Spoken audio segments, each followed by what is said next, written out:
Hi, Kamagwangers. Live na live. Let me share you my day in Davao City here in Abisa Mall. It's a big shopping center. Let's have captured episodes.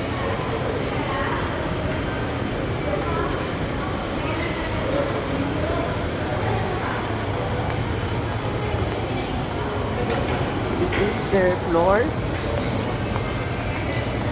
So, really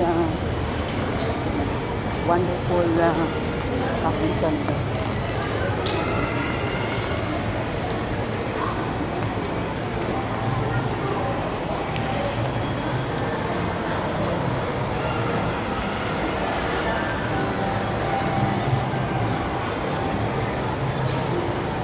I'm looking for a ride. Do they have rides here?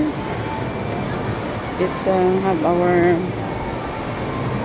riding episodes. Okay, Abisa Mall, my touchdown. Amazing Davao.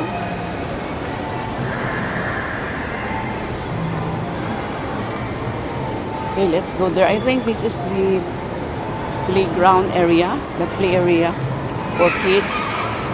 I don't know if I will be allowed to ride also, just for picture like this.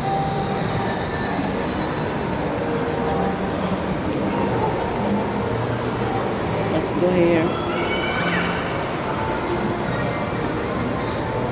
This is the play area.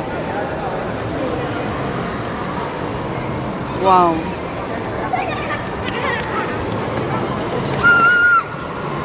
And another relaxation. Do not know what's the name of that.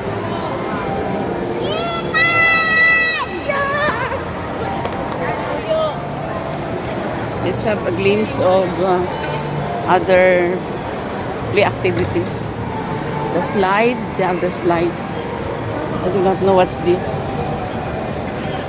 Train. Pwede ang adult dira.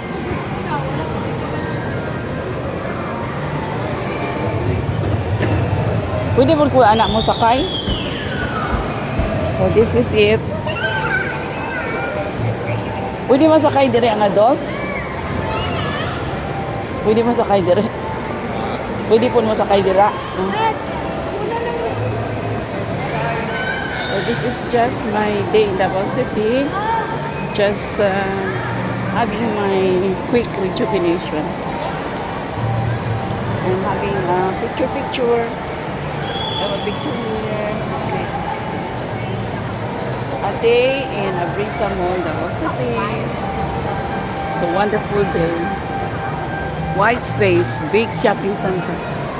Really amazing Davao. Life is here. So for now, this is my day in Davao City. Thank you for mabuhay-ers, mabuhay, yun ang buhay, mabuting tao. Buhay, long live, good person, good life, good person. I am your teacher vlogger, retired teacher being Erlinda being Basilio Rindon, live and alive in Abisa Mall, Davao City. Until my next vlog, thank you, mabuhay-ers.